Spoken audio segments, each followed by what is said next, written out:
Frederique is a French fashion YouTuber who launched onto the scene in the middle of the pandemic in 2020. She started her channel initially talking about tech, but then on a whim, she decided to upload a fashion-related channel and it blew up. In this interview, Frederique shares her very honest and authentic view on YouTube, plus the one thing she wished she would have done differently when she first started her channel. Welcome, my name is Erika Vieira. I'm a YouTube strategist and coach, having helped hundreds of women behind the scenes grow on YouTube through my Zero to Influence YouTube Bootcamp, my one-on-one YouTube coaching, and my strategic channel management. And on this channel, I interview well-known female content creators where together we pull back the curtain to reveal what it's really like to be successful on YouTube. So if that sounds like something you would like, something you'd like to watch again and again, then make sure you subscribe and hit that bell so that you don't miss out on any fresh new episode that I have coming your way. I want to take a minute to thank our sponsor for today's episode, who I am so excited to partner with because I've actually been using their items for years, and it's Ana Luisa Jewelry. Now, I was first introduced to Ana Luisa Jewelry several years ago when one of my original YouTube coaching clients, Emma of Exotic, collaborated with them. I did not know who Ana Luisa was, and she had reached out to me, super excited. She's someone who started working with me when she was only at 1,000 subscribers, and I think she's at this point over 650,000 subscribers. So a couple years ago, she had this opportunity. She said, "Oh my gosh, Erika, I'm so excited. I'm collaborating with a jewelry brand. It's something I'm really looking forward to." And I was so excited to see this collaboration. And it was with Ana Luisa Jewelry. So of course, I purchased a necklace. Her necklace with the collaboration isn't available today, but it was a beautiful necklace. And it's one that I wore a ton and still wear to this day. And then fast forward a couple years later, I interviewed Alyssa Bell Tempo, who at the time of me interviewing her was also doing a collaboration with Ana Luisa. And as a gift, she sent me her necklace that she did with Ana Luisa, and it is by far one of my favorite necklaces that I wear.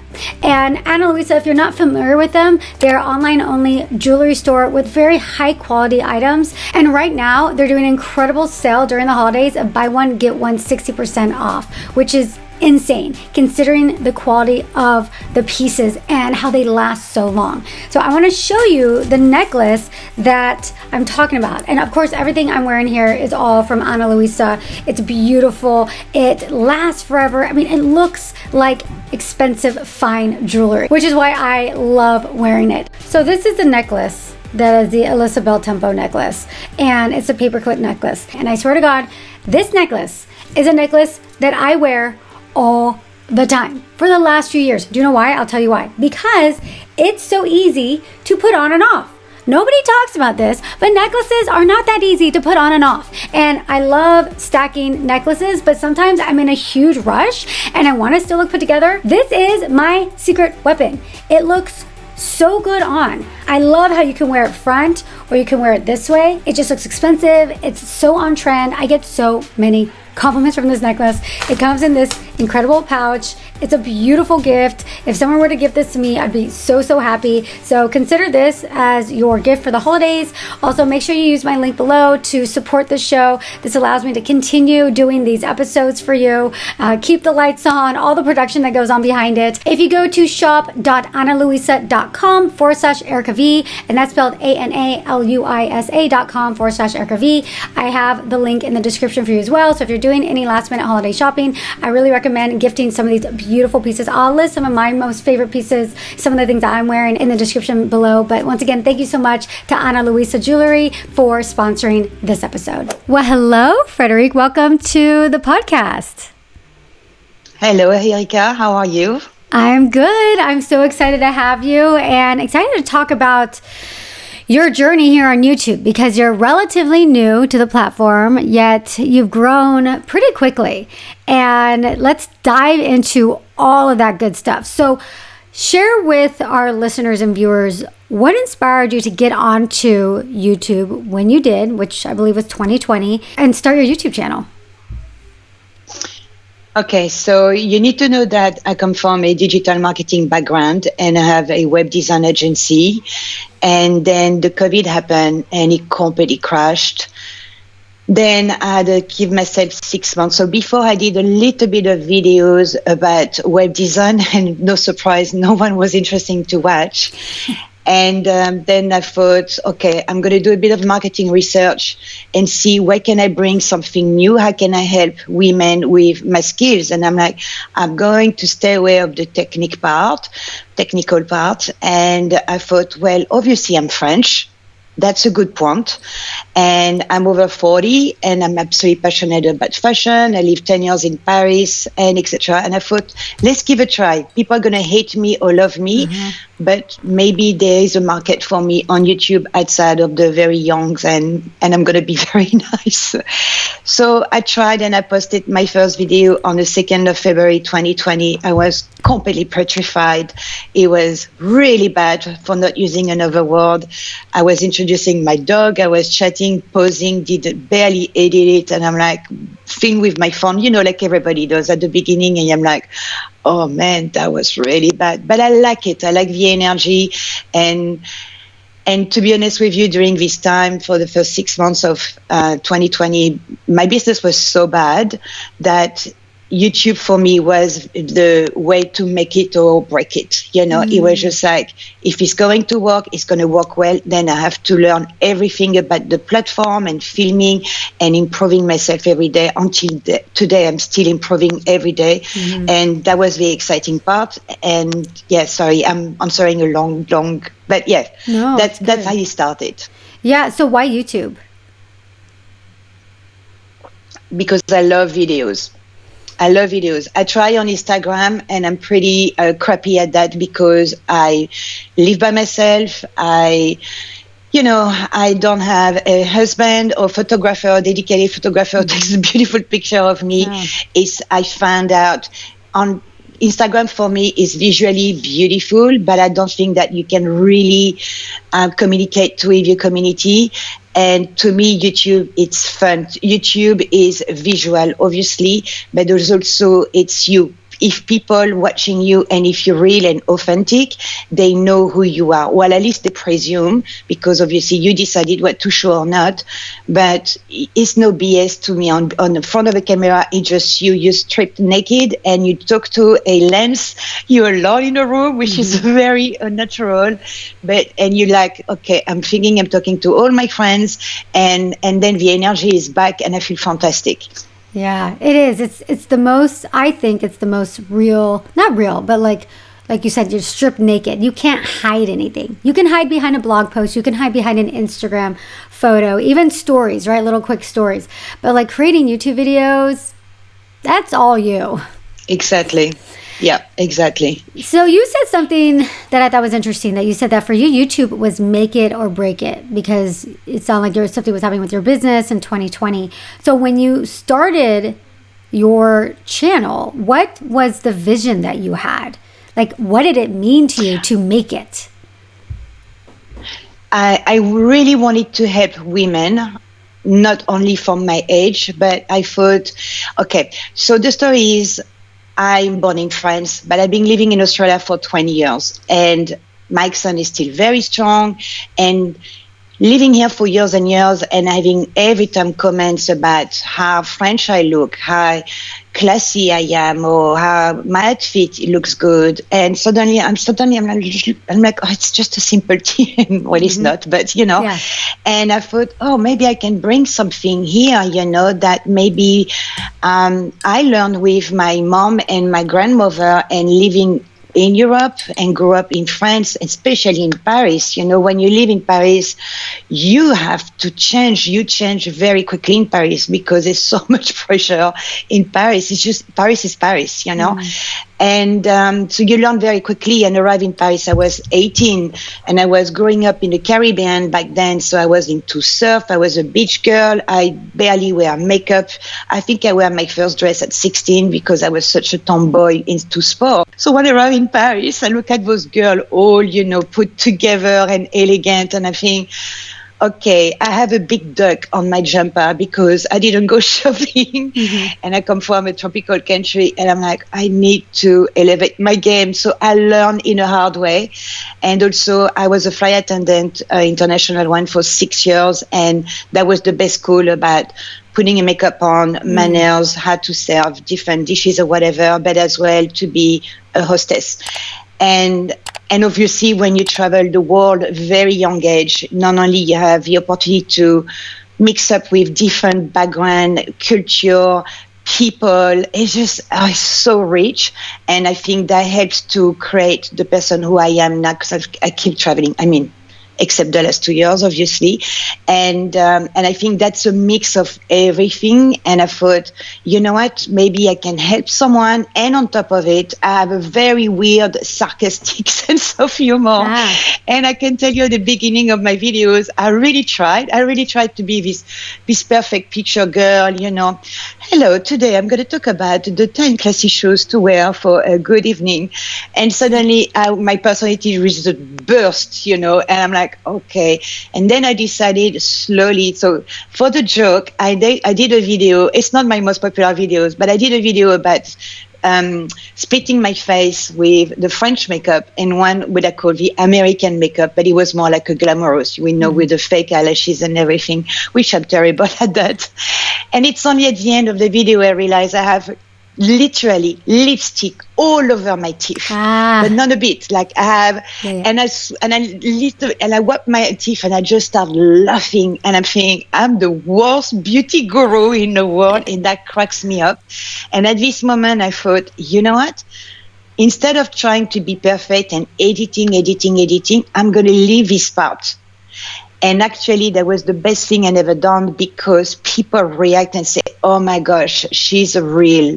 She's goofy. She's not perfect," and that is starting, you know. And I thought, okay, I'm gonna not edit when I fell off, I say something bad, or I'm just like. And I had some time I translate French expression into English, which is very weird, but it cracks me up.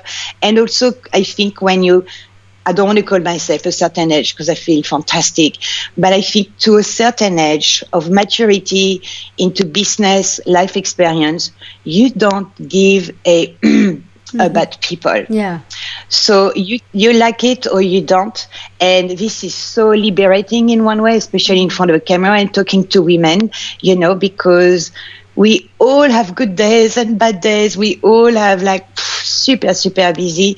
But at the end of the day, we are funny, we are strong, we are sensitive, we are etc. And this is what I love about women. You know, we are so complex and in sometimes so interesting. I don't think I answered your question, but that was a long answer.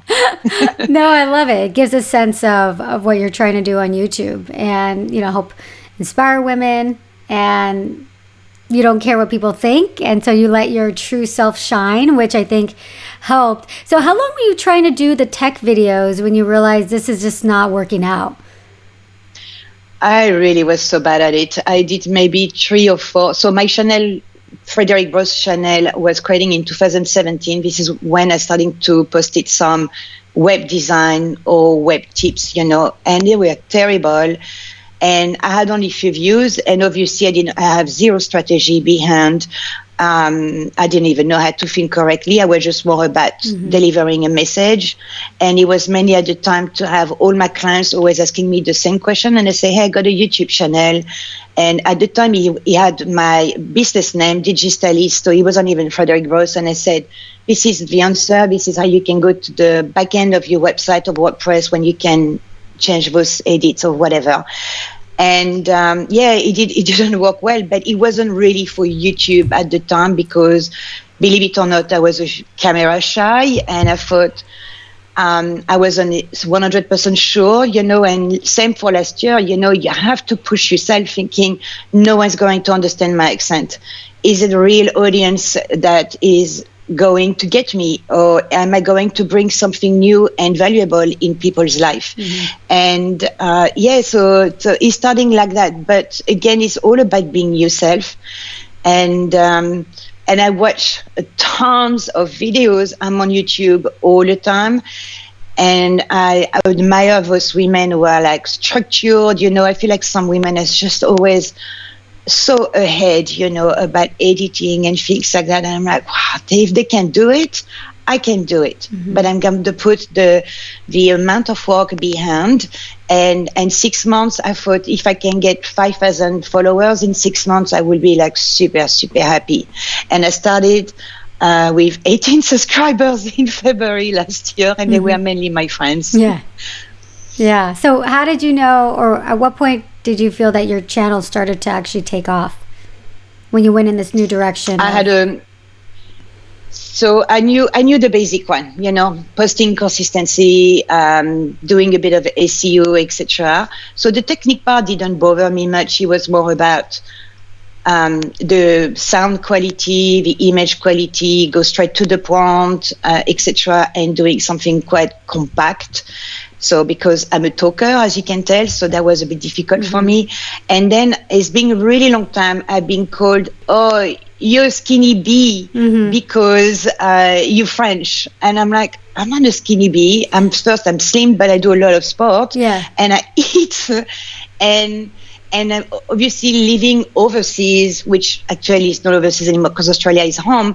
I just found out, and I've been to the States a few times as well. And obviously with my travels, I realized that how people eat completely differently with the way in France we eat. Okay. And I had this video in the back of my head thinking, I'm going to do a video, a bit of a rant video, but people think that French women are skinny because we smoke cigarettes from morning to evening. Yeah. This is the most ridiculous thing I ever heard in my life, by the way. And I thought, no, actually, we have an approach about food totally different. It doesn't mean it's the best. It just said that we eat, we enjoy food, we stay hours around the table. So I did this video completely unstructured. It was like, I think 16 or 18 minutes video about why French women are so slim, which is not true. I mean, there are overweight people as well in France, okay? But we are definitely, by statistic, the slimmest women in Europe. And the reason is because, for example, if you have a big meal, let's say, on the lunch, then you're going to eat very light tonight, and you're going to try to do, if it's not even going to the gym tomorrow, you might going for shopping or drop your kids instead of, walking your kids to school instead of driving, etc. So we had this type of balance. And as you know, the French cuisine is very rich. So I had this, and I have zero interest in weight loss or in dieting, but it was more like something about being attacked for so many years about why I was so skinny bee, and I thought, you know what, I'm going to do this video. But I did very well with my thumbnail because my thumbnail, the photo was terrible quality, and the thumbnail was really bold Arial, and I put French women don't get fat, and my title was 14 diet secrets French women don't want you to really know, something like that. I have no SEO, nothing, and I thought no one's going to watch this video, but because I'm still very strong on my opinion, he had a lot of reaction. And suddenly I see this video, so I'm just looking at my analytics right now, and he had very funny, I think I posted sometime in March, and he had almost like 0 view, and in June I had a massive peak, like massive, hang on, let me go to traffic source. And I think I gained almost like 50,000 or 30,000 subscribers on this video, and it got viral. Wow. And you said when you first uploaded it, it didn't do anything? No, that was my 7th video that I posted, but it took a while to get viral. It was on like 24 hours viral video, like some can be. But I didn't see this coming, and every day I was checking my analytics, I freaked out. Because I wasn't ready. I didn't looking for that. And I'm like, oh, this is how people doing on YouTube. This is how, and the analytics and peak. And then suddenly instead of answering 10 comments, I have 3, 4, 500 comments, and not always the nice one, you know. So I start learning the settings on YouTube and filtering, because, you know, the bad comments about the way I look or my accent or French people. And there are a lot of nasty people online, as you know. Yeah. But this is how it started. I don't think this video brought a lot of attention via the algorithm to my channel. They're not really my audience for some of them, but it definitely gave me a serious exposure. And these videos now, it just dropped, it plateaued. I had a peak again in August this year. Almost not crazy comparing the first one, but this video now has the total of over almost 1.4 million views. And I will wish it will be like a high quality video, super well structured, because it's not one of my best video, but it was, I think no one saw a video like that online.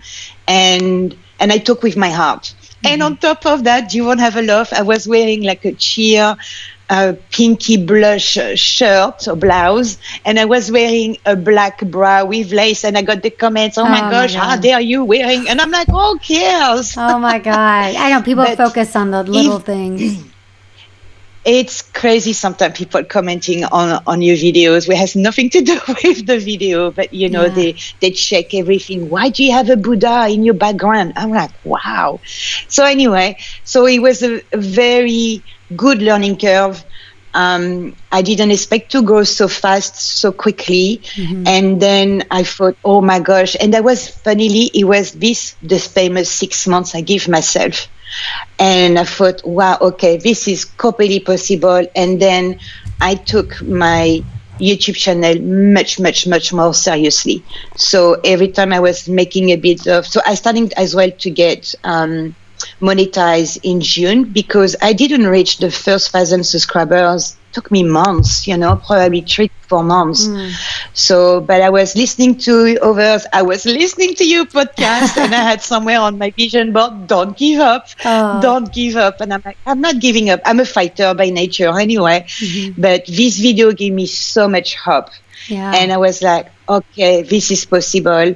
Now I want a viral video every month. That would be fantastic. But that gave me, I think it gave me a lot of hope, and thinking, okay, now let's do it properly. Let's be a professional. Soon money coming in. I was investing in equipment, better sound, better software, better music, and everything, editing. I taught myself editing on software. But it's just, that was the moment of the breakthrough. It's like, it was great. It was really great. Yeah, sometimes getting that win is so important to help you continue on. So you said that you now were taking your channel more seriously. And does that mean, by what you mentioned, like investing in it and better equipment, or did you do anything else when it came to taking it more seriously? So when I say taking seriously, like now it's my business. I mean, it's the foundation of my business, but YouTube, first of all, I love it. As you know, I think some people, when I was only a YouTuber viewer, I didn't realize the work behind 1 10 minutes video. It's insane. It's insane. So I took a couple of courses, but the really basic one, and then I was looking for some podcast to listen to when I was walking my dog, because women, we multitasking. You have to walk the dog and listen to a podcast and learn something in the same time. So I was listening to your podcast and other few people, and following some girls were doing something similar, but I never copied them, because I don't have to anyway, because I'm way too different. And then I thought, okay, now I'm going to take it seriously. So for example, now I schedule my videos. I use Trello for that. Some days, I don't know for you, but some days I'm so disorganized. I feel like I'm so overwhelmed. And some days I feel like the queen on the top of the mountain. I'm thinking, oh, I know everything. I'm fantastic. And the day after, I'm like, gosh, I'm crap. I could do so much better. So again, because this digital marketing background helped me a lot. And don't forget, I still got my pool of existing clients in web design. So I'm still doing the safety maintenance and some tweaks on their websites. And then, and monetizing was really important, because as you know, 2020 was a tough year for a lot of small businesses, and I'm not exception. And I thought maybe now, instead of relying on the client one by one via website, I can have more like a bigger audience and do something I do really enjoy, be myself, you know. And so when you treat your YouTube channel as a business from day one, which is difficult at the beginning because you don't see, it takes sometimes to see some result. But if to any people who are listening, never give up. Never give up, and do it properly. Learn the tricks, because there are a lot of things to learn with YouTube. It sounds very overwhelming at the beginning, but it's not. And, you know, sometimes I'm looking at some YouTubers and some are not so always good, but they do still doing well. And I'm like, okay, that's fine. Is there always a room for someone on YouTube? There's always an audience for someone. And, and, you know, I got bad days with YouTube sometimes as well. I'm like, why? Sure. But it's, I love it. I really love it. I think you need to, in anything you want to grow a business on social media, you need to learn the platform almost by heart. You need to learn everything. What is important, title, thumbnails, description, you know, the content, obviously, how you structure your video, why the sound is 50% of your video, and why editing is so important, and adding a sound effect sometimes it just keep the engagement, retention, etc., etc. And I'm a bit obsessed with the analytics, because some videos not doing well. And again, you know, some videos you like giving you heart. You're like, oh my gosh, this video is going to do so well. You post the video, and you're like, 3,000 views in 1 week. That's pretty crappy. Yeah. Not impressed. And then you post the video and it's doing very well. And you go back to the video and say, why this video is doing better? Please explain. And I'm always obsessed when I watch the video. It's like the algorithm, the secret algorithm explained in 2021. I'm always jumping on these videos because I want to learn. But the algorithm are very unpredictable. You can try to control as much as you can, but at the end of the day, it's a robot who decided to show you content to someone else. So, you know, but I think if you, I'm so passionate about it, because if you met me in January 2020, when I thought my web design agency was doing well, and 2 months after I was on YouTube, and I thought, and some days I'm in front of the camera, I want to cry. I know my business not doing well. I'm scared of not being able to pay my rent. And I'm like in front of the camera and hello, let's talk about fashion today. And I'm thinking, what am I doing? You know, but I knew, okay, sorry. And I'm going to say something so important, that I was so obsessed with the technique part and the doing well and presenting well. I didn't take in consideration at the beginning of the community that you are building. And I thought, that's obsolete. And obviously it's not. That's your main business. That's who watching you, and give time to watch your videos and give time to comment. And at the beginning, when I have comments, I say, oh my gosh, you are so good. We love you. I was reacting like all women. I'm like, oh, this is weird. These strangers, because they see me on the camera, on the screen, they think they know me, you know. And at the beginning, I didn't know how to talk to them. And I thought, and I have to get over this fear, you know, of like, hang on a second. It's fun if you put yourself online, which is going to stay forever and ever, you know, because it's on the internet. And then I didn't answer to comments at the beginning, and it's just like, I didn't do well at the beginning. So I catch up on everything. I think I spent almost a full week answering my messages from last year. And I answer, I know it's insane, each of messages, and I'm using some software, and suddenly I recognize some of my community with the avatar or the name, you know, and I got like an average 3 to 4 messages per day, and I'm answering each of them. Even if I'm tired, even if I had a big night hangover, or I'm not in a mood, or it's the time of the month and I just want to be in bed, I'm like, no, I'm answering. And I think that creating this not only an amazing, beautiful community of women and some guys, but 98% of my audience is women. And it's some support, because when you have a bad day, I look at my comments and I'm smiling. And some didn't get the sense of humor of my videos, and it still crack me up. I'm like, oh, she didn't get it. And some are so funny, are even funnier than me, and take one or two out of my video and tweaking in a very funny sentence. It happened yesterday, and I'm like, gosh, I haven't thought about that. You're very funny. Thank you for making me smile. And that is the gold.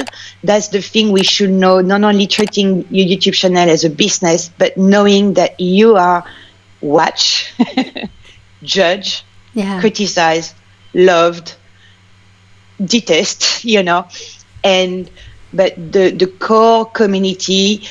Oh, what a wonderful world of women. What a wonderful gift. And that did help me to go through last year. Yeah, I mean, a community, I always say a YouTube creator isn't just a content creator, they're a community builder. Because that community, you're nothing without a community on YouTube.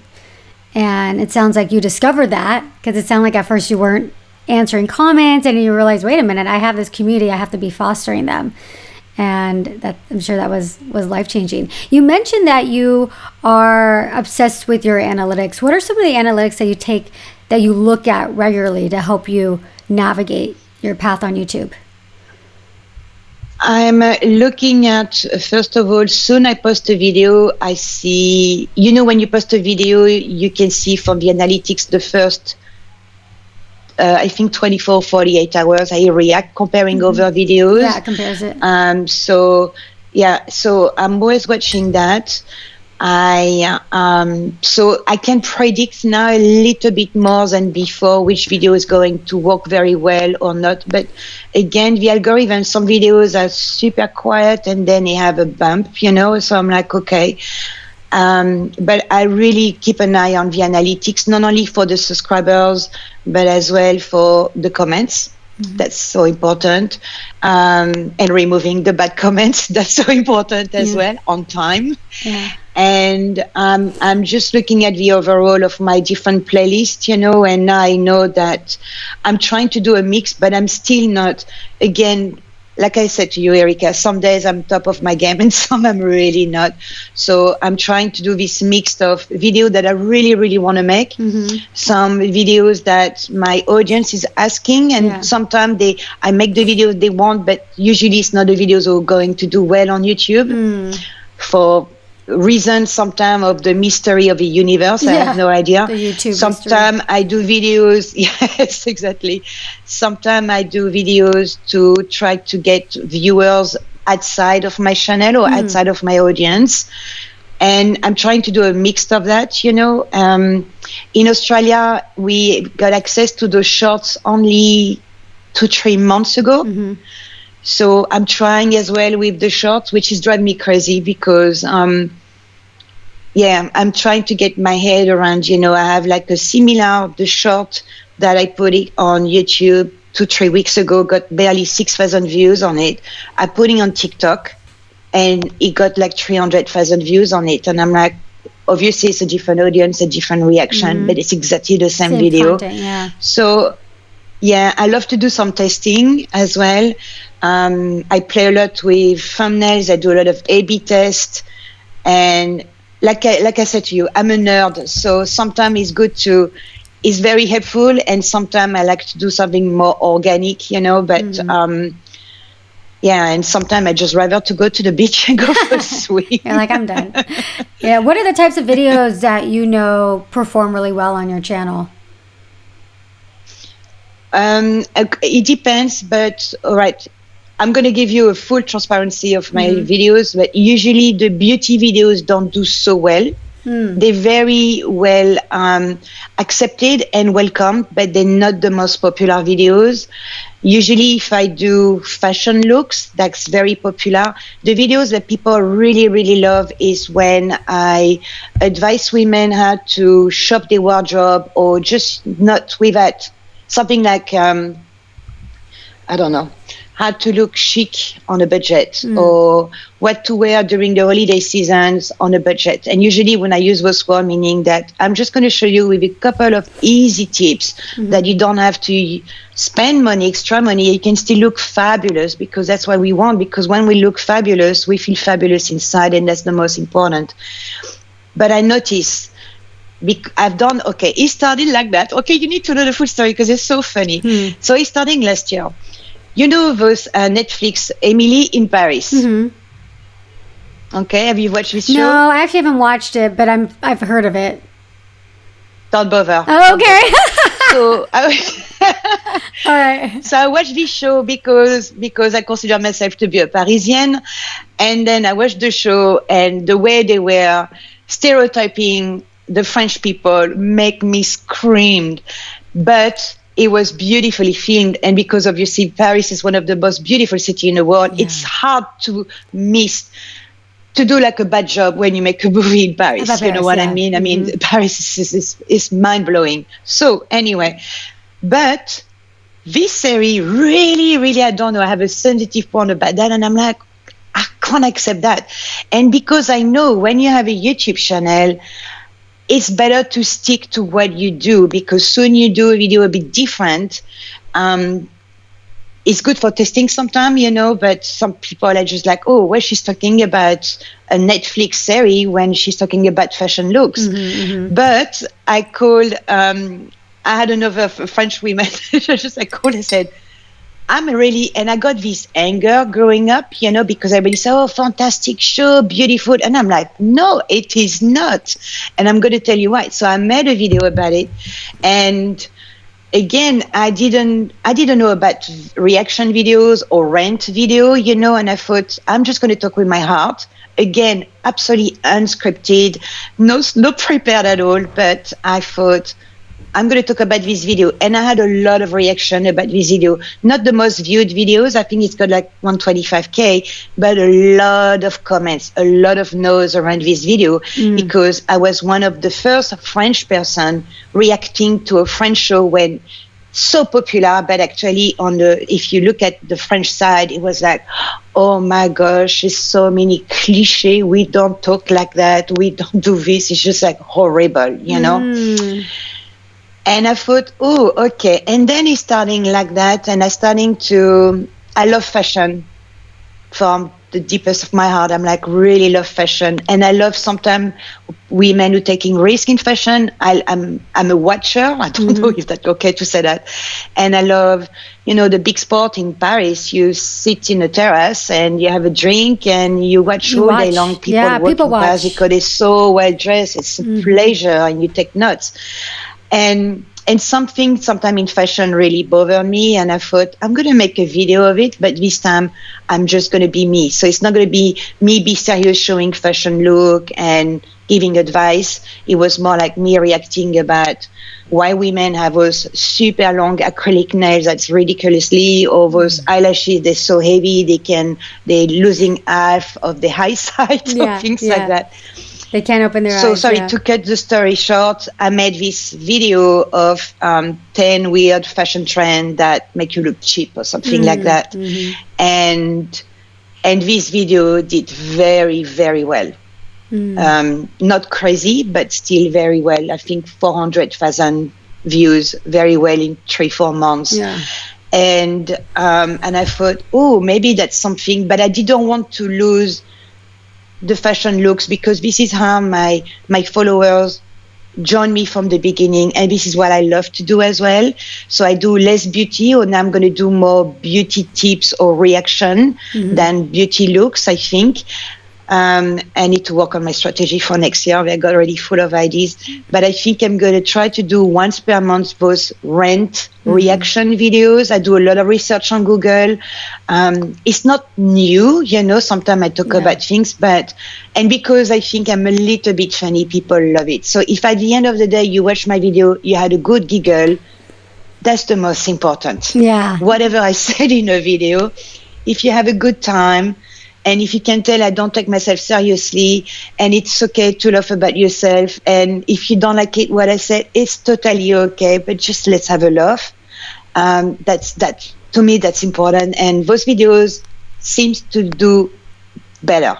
No, yeah, because you're really being authentic. You're being really yourself. All right, we're nearing the end of the interview, and I want to ask you the same 10 questions that I ask everybody that's come onto the show. You ready? All right. I think so. Yeah, just your first instinct. What is your number one struggle with YouTube? Oh, the algorithm. Because sometimes it plateaus, sometimes it drops, sometimes it goes up, and I would like something more consistent or growing more regularly, you know. So that sometimes drives me crazy. Yeah. The algorithm, yep, drives everyone crazy. What is your highest viewed video on your channel, and how much AdSense did you make from it? So the highest I talk about it is the 14 diet secret French women don't want you to know.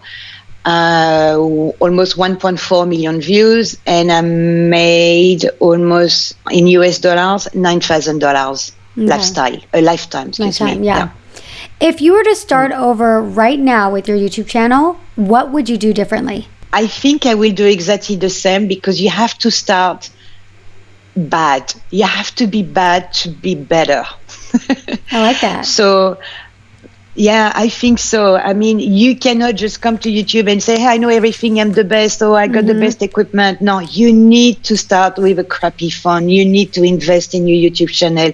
You need to take a course to educate yourself. You need to listen to podcasts. You need to keep going. Almost be obsessed with your YouTube channel if you really want to take it seriously. Don't post a video and forget about it. No, nurture your community. So my only mistake I made, I should have answered to comments from day one properly and not take that more lightly. And I still watch sometimes YouTubers are doing very well, and I look at the comments and they don't answer, and that gave me the cringe. And I thought I will never treat my audience like that anymore. So I learned in the hard way. I like that. What is your favorite video that you've created on your channel? I can't answer to this question. All of them? No, I'm kidding. Oh my gosh, this is so hard. I love my rant video because it makes me laugh, and I do a lot of research, and, you know, I love the beauty videos because I'm always thinking about my grandmother who passed, and most of the tips I'm sharing in my beauty videos is from my grandmother. So it's more like sentimental, you know. Yeah. But I don't have one favorite video, but I love videos when I'm transforming a all summer dress into a blouse that you can wear in winter time, or things that women can use from their wardrobe and can reuse and create a different outfit, and they learn to just push a bit the creativity, and that I'm probably the proudest of. Yeah. Any video that you were really excited about that did not perform well on your channel? So many as well. Oh my gosh. I did a video, my first beauty Amazon products, and at the time, that was last year, I bought in Amazon a bank. You said that in the States, a bank, but we call that in Europe, or we call that a fringe.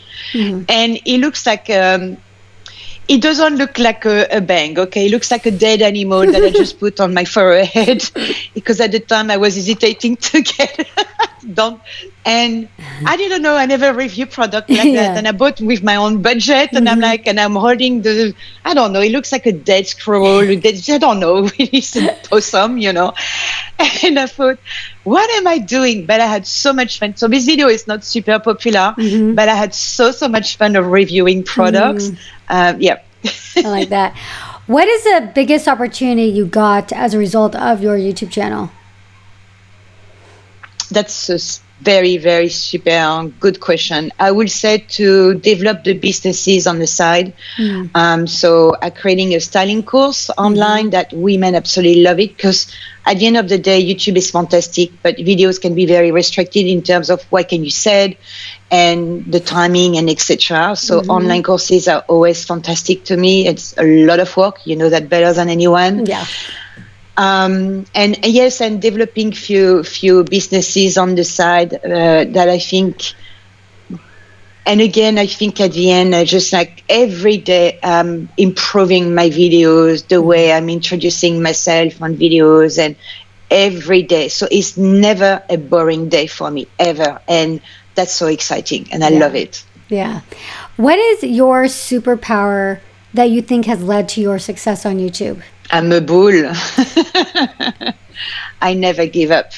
You know, when you rock hit bottom, like really hard, and you're really scared, and you think, oh my gosh, I'm going to live in my car with my laptop and my dog. And you know you're completely capable, you're educated. It's just like, how did I let this happen, you know? So YouTube in one way, I want to say it. YouTube in one way saved me because it gave me a structured about what I'm going to do, how I'm working, how I enjoy working. Plus, I have this amazing community. Plus, I have amazing opportunity to do more businesses. And I mean, at the end, the sky is a limit, you know. And I want to see my channel growing. I want to, you just like, I can see myself in 2-3 years' time. Maybe I will come to see you in the States and we will have a glass of wine and a giggle. Great. You know, I would love that. Trust me, you never know. You never know. Yeah. But yeah, I think I forgot your question, but it's, YouTube really saved me in a way that it gave me finally an exit to what I was. Maybe websites were not just for me because I've been doing that for years and years. And maybe it was a big kick in my derriere to say, you know what, it's time you change your life completely. And I was able to do it. And I'm not going to say it was easy. But yeah, I'm probably the proudest of it because, you know, we make it look easy on videos. So, oh, look, I'm born like that. I wake up like that. No, we're not, you know, and it's so much work. Yeah, so I'm very proud of that. I'm very, very proud of that. Yeah. What is your number one piece of advice you would tell someone who is just starting out on YouTube? Do your marketing research very well. Create your own niche. Do testing. Never give up. Improve every day. They're an audience for everybody, I think. But I think it will work better if you have a bit of a personality. I've seen a girl, I don't remember her name. She's very introvert. She's doing this very flat video, but man, she's good. She's so good. So it's different. We come from a different background, you know. So that's not the issue. But don't do something completely different. Because otherwise YouTube, again, the famous algorithm will not know where to put you in the right direction. But definitely don't be scared of being different. Don't copy other YouTubers. I'm sick people copying my videos, copying things, and I'm like, but it's part of the game, I guess. Being inspired and never give up. But if you do it properly. Just doing properly, put a strategy because it's no magical. I mean, I'm sure there's some crazy stories. Oh, I put 2 videos and I got 5 million subscribers. Maybe that exists. None in my world, none in yours. Okay. I'm like, hello, reality check. Well, it doesn't happen. I mean, maybe, but it rarely happens, you know? And here's the thing, when it happens to some people, when they grow that quickly, they're constantly playing catch up. They're having to catch up to actually building that community, right? So they might have gotten a ton of subscribers, but they're not necessarily loyal subscribers like somebody who's been around a lot longer or grew slowly. So there's actually some cons to that type of rapid growth. So yeah. So true. And I've noticed as well something that amused me. You know, when we talk about Instagram a bit earlier, Instagrammers who are doing extremely well. I met recently a big influencer on Instagram with over 2 million followers. She's in fitness. And I said to her, I was on YouTube, you know, and I'm really not good on Instagram. And I have no big deal for me in Instagram. And she was admiring me because she knew the work. She tried on YouTube, she failed. And I said, look, people on Instagram, to me, it's about me, my new handbag, my new look, my lifestyle, blah, blah, blah. And to me, on YouTube, it's more like you share. You're going to bring something on the table to help someone else. You entertain, you teach, you educate, you make someone laugh. no matter what your niche is, it's something you bring. On YouTube, on Instagram, what do you bring? Like, you're beautiful and you have 3 coats of makeup on your face. I'm like, sorry, here we go. This is, you see, this is what I have tried to control. It works. Well, Frederique, thank you so much for coming on to the podcast. You were such a delight to chat with and just hear your just kind of raw thoughts about YouTube and being on the platform and growing so quickly and being so successful. So for anybody that isn't familiar with you and your channel, where can they find you? So it's going to be hard to say, but my full name, so it's Frederique Bros, FREDERIQUE BROS. If you just type Frederique, usually on search, you should find me because I do good SEO. Oh, good. Yeah. And I would like to thank you so much for having me. I'm absolutely in love, and I'm not bragging here. I'm really in love with your podcast. Keep going the hard work, because we need you. We need to listen over women point of view and what they're doing on YouTube, because I think that's so fantastic. And I'm telling you, one day we're going to catch up in the US. Oh, I would love that. Definitely give me a call, because I would definitely love to have a glass of wine with you. Trust me, I will. Well, San Diego's a beautiful place to visit. That's where I'm here now. So anytime you're here. I've never been to. I'm looking forward to. And if you come to Australia, girl, if you want to go for a swim. I know. I'd love that too. I'd love that. All right, Frederique, thank you so much. Bye. Thank you. Lots of love. Bye-bye. I hope you enjoyed that interview and you learned a lot from it. Now, if you have a YouTube channel or considering starting a YouTube channel that you're serious about growing and you want the best of the best when it comes to personalized feedback, advice, and up-to-the-minute YouTube strategy, then consider my Zero to Influence YouTube Bootcamp for Women. I have been running this bootcamp since 2018, and we have hundreds upon hundreds of very successful students that have gone through the program. And I can go on and on about the YouTube bootcamp, but I want you to hear it directly from some of the women themselves. I feel so lucky that I got to do Erika's bootcamp. Before I joined the bootcamp, Before joining Erika's bootcamp, my channel was all over the place. I didn't know what I was talking about. I would hear people say that I need to find my why and my voice and my audience and understand my target audience, but I never felt like I really understood what that meant. Erika helped me come up with YouTube video ideas. She helps me with consistency. She helps me to interpret my analytics. I started with 12,000 subscribers and now I have over 50,000, and it is growing rapidly. My channel has grown almost 100,000 subscribers. I definitely wouldn't have gotten to this place in such a short amount of time without Erika's bootcamp. What makes Erika special is that she has been talking to and analyzing YouTube channels for years, and that has given her this bank of knowledge to pull from.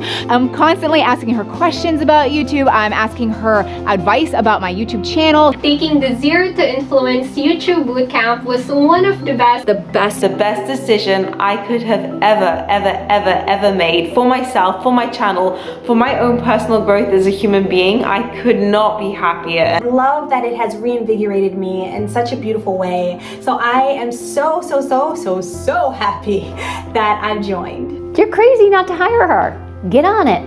All right.